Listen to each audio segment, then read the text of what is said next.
balik lagi di video Chat Show episode yang keempat. Nah, di episode keempat ini kita akan membahas tentang asisten praktikum.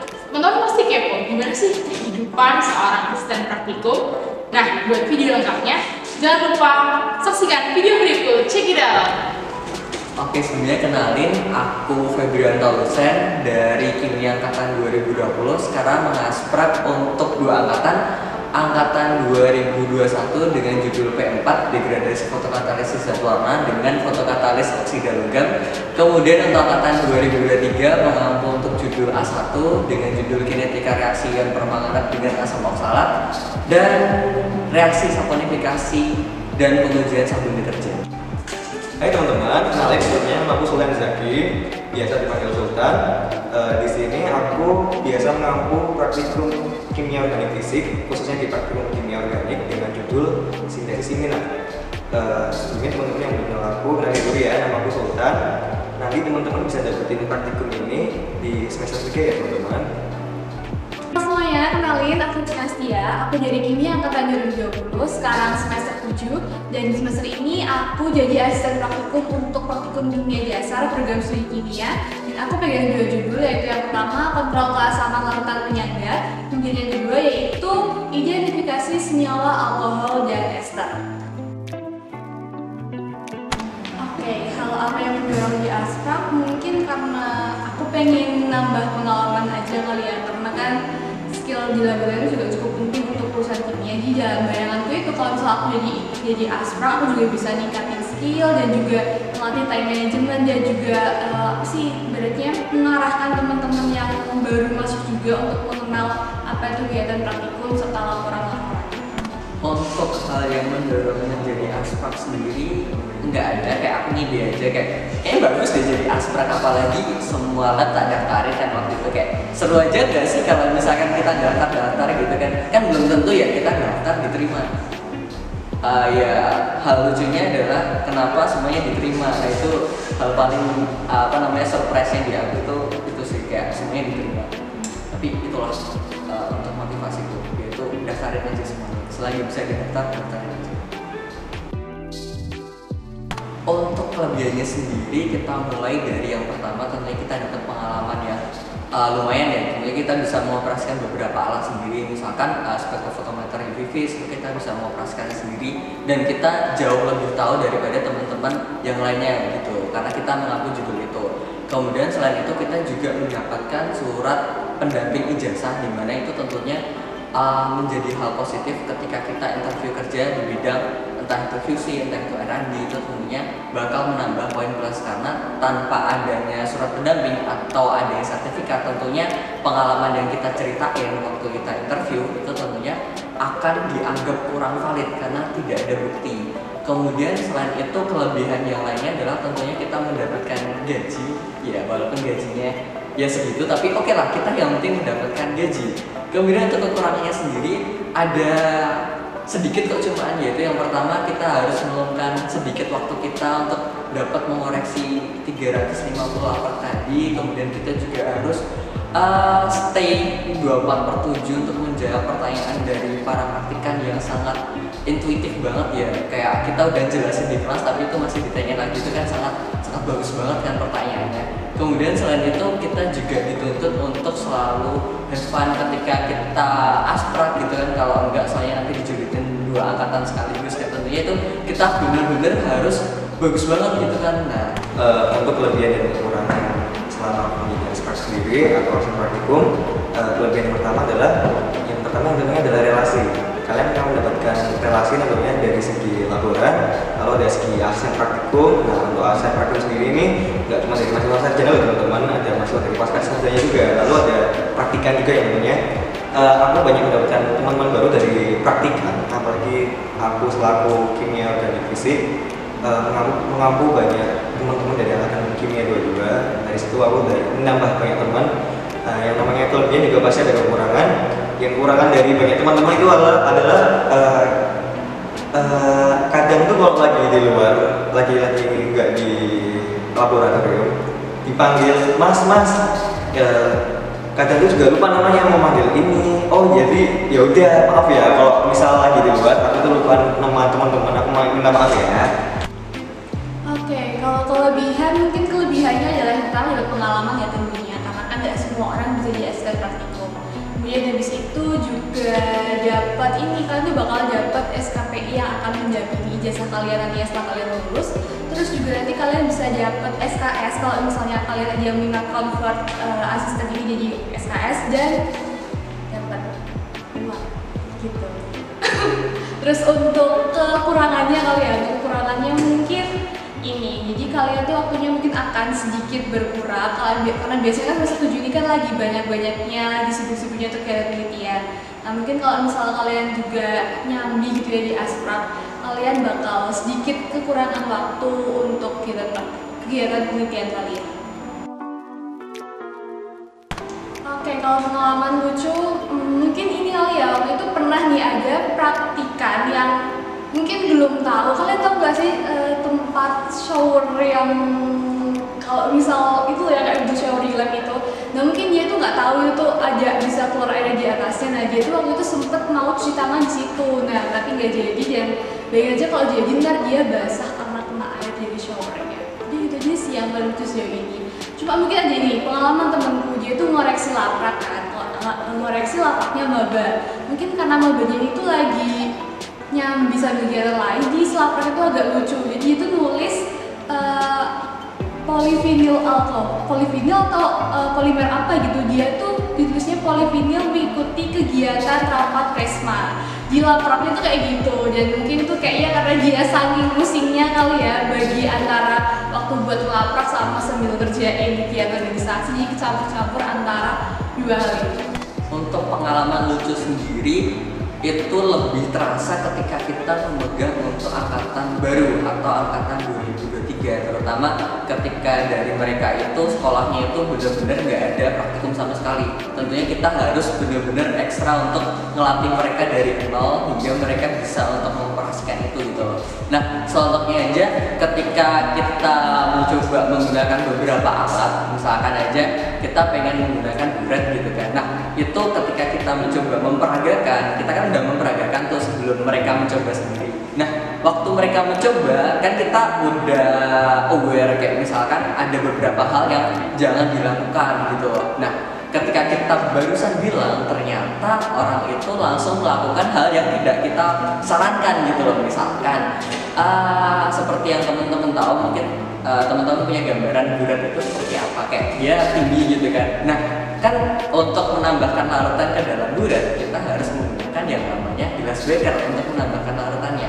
Nah, ada salah satu mahasiswa yang mempunyai ide yang sangat bagus di mana dia menambahkannya dengan pipet. Jadi dia teteskan satu persatu gitu kan. Tapi itu hal yang paling itu masih rasional gitu loh. Karena ada hal yang lebih irasional lagi, yaitu dia menambahkan dengan menggunakan pipet gondok, di mana pipet gondok kan panjang ya. Jadi dia naik ke atas meja kemudian ditetesin gitu kayak.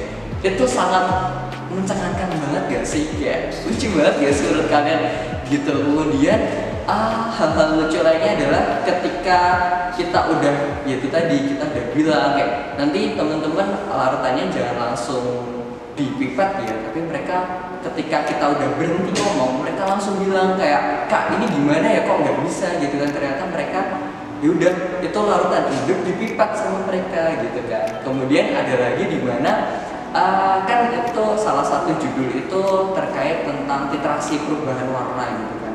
Nah, salah satu mahasiswa itu sambat atau mereka mengeluh kenapa kok tidak terjadi perubahan warna pada volume yang sudah ditentukan sebelumnya. Ternyata mereka tidak menambahkan yang namanya indikator. Jadi mau ditambahkan 50 mili pun ya tidak akan pernah berubah.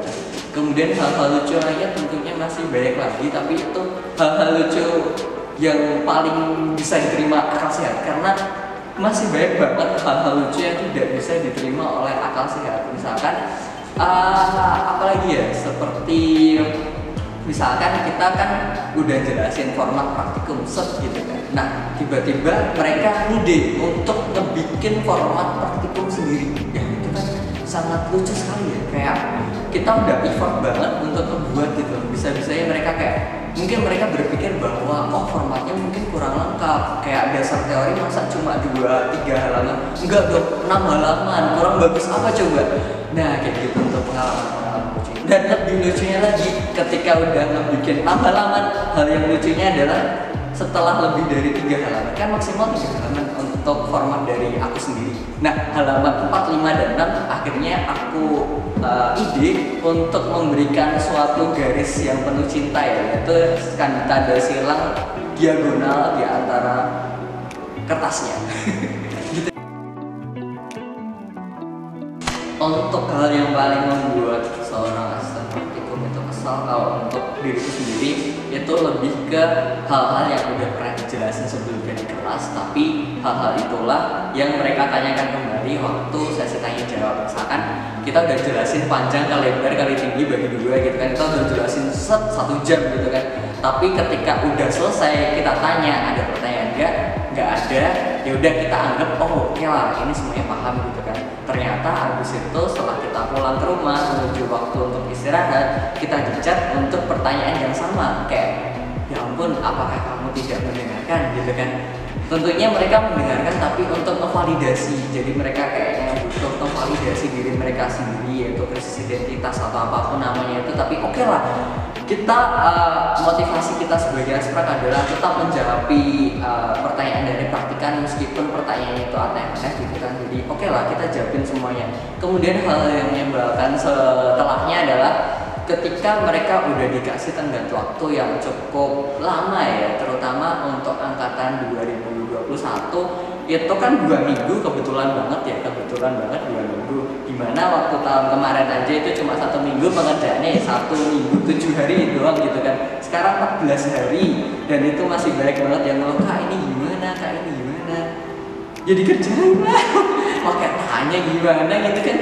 Dan itu kayak ya mestinya lebih enak gitu loh. 14 hari bro, 14 hari itu kayak 24 jam kali 14 itu selama itu bro, itu bisa kalian gunain untuk berbagai macam hal. Sumpah itu laprak pun sebenarnya sehari aja kelar. Aku pernah ngebut sehari aja kelar gitu loh. Kayak mereka membutuhkan waktu untuk berhari-hari kah gitu kan. Masih ada yang izin kayak kak ini laprakku belum selesai gimana ya kak. Ya udah nggak usah ngumpulin aja sekalian, nggak apa-apa sumpah gitu kan. Kalau ada yang nanya ke aku gimana kak, boleh dikumpulin sekarang apa besok, kataku sih nggak usah dikumpulin, nggak apa-apa sumpah. Hal yang bikin aku sama praktikan itu sendiri sebenarnya sedikit banget sih, apalagi menurutku tuh selama aku jadi praktikum itu cuma ada hal sedikit yang bikin aku kesel. Itu tuh lebih ke pengumpulan laprak. Nah karena aku tuh suka menemui, nggak suka sih, itu cuma 1-2 orang yang mungkin ngumpulin lapraknya itu telat banget. Menurutku tuh bikin kesel karena apa? Teman-teman yang lainnya itu udah memperjuangkan waktunya sendiri kan. Teman-teman saya juga pasti punya banyak waktu ya, nggak cuma mereka sendiri yang nggak ngerjain. Jadi mereka tuh udah praktikan sendiri tuh udah menyiapkan waktu buat ngerjain, tapi kok kamu sendiri nggak ngerjain. Menurutku kesel banget sih, aku udah sampai udah ngechatin, kamu udah nanyain gimana mau laporan ini gimana nih. Tapi yang belum kesel sih, kita udah siapin baik-baik, kita udah pandu baik-baik sama praktikum, tapi kok kalian ini kayak nggak kayak kita. Mungkin kita juga ada ngasih waktu seminggu, apalagi seminggu itu menurutku waktu yang panjang. Tapi ya aku juga menghargai kalian dengan aktivitas yang banyak mungkin di luar kampus non akademik. Aku juga menghargai banget sama yang orang yang mengumpulkan itu waktu-waktu, tapi ya yang menurut kesel sih itu yang telat banget ngumpulin laprak. Ingat kamu yang belum ngumpulin laprak, semoga dengar omonganku ini ya, jangan lupa dikumpulin. Dari aku sendiri untuk tips and trick menjadi asprak itu, yang pertama kalian tentunya harus bisa untuk bangun pagi. Yang kedua, kalian harus bisa untuk membagi waktu banget, apalagi menjadi asprak itu pendaftarannya dimulai dari semester 7. Jadi kalian harus bisa membagi dari penelitian praktikum, penelitian skripsi dan hasil praktikum. Lalu yang ketiga ada triknya adalah gimana caranya kamu bisa membagi waktu untuk mengoreksi laprak per minggu dan per minggu, karena laprak itu sendiri itu sungguh banyak dan membingungkan sekali menurutku lah, juga aku orang organik itu. Lalu tips and trick dan terakhir dari aku, jadi asprak itu banyak sambatnya pasti di belakang, karena yang namanya memandu praktikan selama praktik itu tidaklah mudah dengan kondisi badan kita yang mungkin entah itu malamnya kita banyak kegiatan atau seminggu ini banyak kegiatan. Pokoknya kita harus jaga badan selalu untuk jadi asprak, karena kita harus juga pengen anak praktikannya juga pengen nyaman dengan kita selama praktikum. Jadi kita harus juga menjaga badan dan menjaga stamina kita selama agar kita bisa memandu praktikum dengan baik. Untuk tips and trick sendiri sebenarnya nggak ada tips and trick khusus sih sebenarnya. Jadi kalau misalkan teman-teman pengen jadi asprak, nggak yang harus IPK-nya 3,99 itu nggak harus. Karena minimal IPK kalau nggak berubah itu 3 dan praktikumnya paling enggaknya lulus lah. Jadi kayak nggak yang terlalu susah banget, nggak yang teman-teman harus responsnya A semua, atau misalkan dari laporannya pun 99 atau bahkan 100 semua, itu nggak harus. Jadi teman-teman asal daftar aja bisa kok, asalkan teman-teman punya jalur orang dalam gitu. Tekniknya mungkin yang pertama adalah kalian juga perlu ningkatin skill lab ya, karena kan kalian akan mendampingi teman-teman atau adik-adik tingkat kalian berikutnya. Jadi ya misalkan kalian minimal paham banget lah cara menggunakan alat dengan baik dan benar, sehingga kalian bisa transfer ilmu kalian ke praktikan kalian. Kemudian juga mungkin ini kali ya, kalian juga harus menyelesaikan praktikum di 5 semester sebelumnya, biar ya kalian bisa paham apa yang perlu kalian ajarkan ke adik-adik tingkat kalian.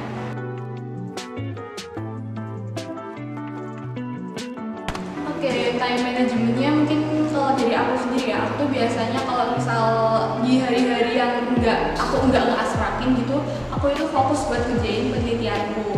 Terus kalau misal udah sampai di hari dimana aku ngeasprak, sehari itu aku bener-bener kosongin, aku nggak ada kegiatan lain selain ngeasprak. Dan setelah itu biasanya aku tuh mulai koreksi gitu ya di hari Jumat, Sabtu, Minggu, sampai biasanya itu Senin pagi sih, karena kan aku juga pikirnya kimia dasar ya, mereka tuh kan seminggu lapraknya 2, jadi ya kurang lebih aku harus koreksi sekitar 300 laprak. Jadi ya sekitar Jumat, Sabtu, Minggu sudah aku full untuk koreksi, setelahnya baru aku fokusin buat penelitianku. Oke, untuk time management mungkin teman-teman ada yang khawatir ya, kayak misalkan bisa nggak sih kita ngoreksi 350 laprak gitu kan, yang satu lapraknya itu bisa sampai 20 halaman, apalagi yang angkatan 21 sangat niat sekali membuat laprak dari saya, yaitu bisa mencapai 30 halaman, 40 halaman, bahkan rekor 50 halaman. Jadi coba teman-teman bayangkan saja itu harus memakan waktu berapa lama gitu kan. Tapi jangan khawatir, karena ketika kita udah istilahnya komitmen untuk di situ, kita mesti selesai 350 laprak itu.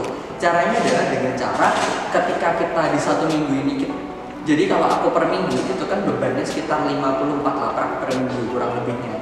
Nah 54 laprak itu kita bisa menyelesaikannya dalam waktu kurang lebihnya 1 hari. Kalau misalkan kita benar-benar gila, itu 1 hari bisa sebenarnya. Kalau kita nggak butuh tidur, kita nggak butuh makan, sehari bisa sebenarnya. Nah, tapi kalau kita masih pengen merasakan kehidupan dikit, itu kita butuh waktu kurang lebihnya 2 hari. Gitu. Itu kalau misalkan kita hanya mempunyai beban sebagai asisten praktikum, tidak menjadi asisten dosen ataupun asisten yang lainnya. Nah, itu kurang lebihnya kita cuma butuh spend waktu kurang lebihnya 2 hari. Itu kalau normal aja gitu. Karena untuk mengoreksi 1 laprak itu kurang lebihnya kita butuh waktu 10 hingga 15 menit untuk membaca 1 laporan praktikum. Jadi teman-teman jangan khawatir untuk mengoreksi total 350 laprak tadi, karena buktinya aja aku masih hidup sampai sekarang, walaupun kejam-kejam dikit gak ngaruh. Tapi oke lah, intinya kita masih tetap diberikan kesehatan yaitu hidup gitu. Jadi jangan khawatir untuk tentang time management. Kemudian selain koreksi, kita kan harus kebetulan banget penelitian ya, kebetulan banget itu kan asisten praktikum kan dia dibuka di semester 7, dimana semester 7 itu kita lagi berusaha untuk penelitian skripsi, dan di situ kita harus ngebagi waktu antara kita harus penelitian dan harus koreksi. Tapi jangan khawatir, karena penelitian itu enggak sesibuk yang kita kira. Sibuk itu hanya di waktu-waktu tertentu, karena misalkan gini 7 hari, kita mungkin hanya nge-lab itu mungkin sekitar 3 hari yang full banget ya. 4 harinya kita habiskan untuk musingin data yang kita peroleh dari hasil penelitian, karena hasil penelitian itu tidak seindah hasil praktikum kita, karena banyak banget trouble-nya, banyak banget hal yang perlu kita solve banget, banyak banget juga yang perlu kita olah gitu loh. Dan ketika kita setor ke dosen pun itu belum tentu nanti di ACC, jadi kita harus ngulang lagi praktikumnya, ngulang lagi analisis datanya, ngulang lagi karakterisasi. Jadi banyak banget yang perlu kita pikirkan, tapi jangan khawatir, lapraknya mesti bisa selesai. Untuk pesan buat teman-teman praktikan dan besoknya tahun depannya itu pengen lanjut untuk jadi asisten, pesanku adalah satu aja, tetap semangat walaupun bayarannya tidak seberapa, tapi oke lah gitu kan. Yang penting ada, walaupun entah itu bayarannya nggak seberapa dan telat mungkin besarnya gitu kan, tapi nggak apa-apa. Dan untuk buat teman-teman praktikan, ingat bahwa praktikan itu jauh lebih berat katanya gitu kan daripada asistennya katanya, tapi walaupun kejam-kejam. Nah, untuk pesan buat praktikan itu teman-teman diharapkan memakai indera yang dinamakan indera pendengarannya untuk bisa mendengarkan asisten ketika ngomong. Ketika asisten ngomong diharapkan didengarkan, entah itu dicatat, entah itu diapain, terserah lah, yang penting itu masuk ke neuron kalian gitu. Kalau enggak, nanti darah mendidih dari asisten itu bisa meluap-luap dan itu bisa menjadi bad mood bagi asisten dan berimbas pada nilai kalian yang bisa dicoret-coret dan bisa dikurangi gitu. Jadi teman-teman, sedikit pesanku buat praktikan khususnya, aku minta banget nanti kalian, karena ini udah mau di semester ya, kalian juga bakal melakukan praktikum lagi. Jadi sebelum praktikum itu kalian harus persiapin banget dari apa yang mau kalian kerjakan saat praktikum, lalu kalian harus selama praktikum itu berjalan, kalian juga harus jadi mahasiswa aktif selama praktikum, lalu kalian juga harus mendengarkan apa yang praktikum itu bilang atau pandu ya, jangan lupa. Karena apa yang aku bilang kayak tadi di awal, itu akan balik ke kalian diri sendiri. Kalian akan balik ke diri kalian sendiri ya, maaf. Karena apa, nanti pada saat kalian sudah mulai di fase masuk ke penelitian skripsi, itu akan bantu banget kalian. Karena apa? Nanti pada saat kalian skripsi itu dari praktikum yang udah kalian jalani, itu akan sangat membantu, karena dari tahap yang kalian akan kerjakan tuh akan membantu banget waktu kalian skripsi. Oke, pesan buat praktikan, mungkin semangat ya untuk ngerjain semua laprak kalian dari semester 1 sampai semester 5. Mungkin emang kajian itu bikin kalian capek, bikin kalian bertanya-tanya ini ngapain sih harus ngerjain segini banyaknya. Tapi percaya aja kalau kalian beneran ngerjain laprak dengan serius, insya Allah nanti seterusnya waktu kalian mau bikin proposal skripsi atau skripsi kalian itu bisa terbantu, karena kalian udah ada gambaran hal-hal penting apa aja sih yang perlu dimasukkan ke bagian metode pustaka, atau hal-hal urgent apa aja yang perlu masuk di bagian metode gitu. Jadi semangat aja, terus saling menghormati dengan asisten praktikum kalian dan juga teman-teman kalian, saling bantu. Saling bantu ya, maksudnya waktu praktikum ya, kalau kerjaan laprak ya kerjain sendiri gitu. Ya sih, semangat.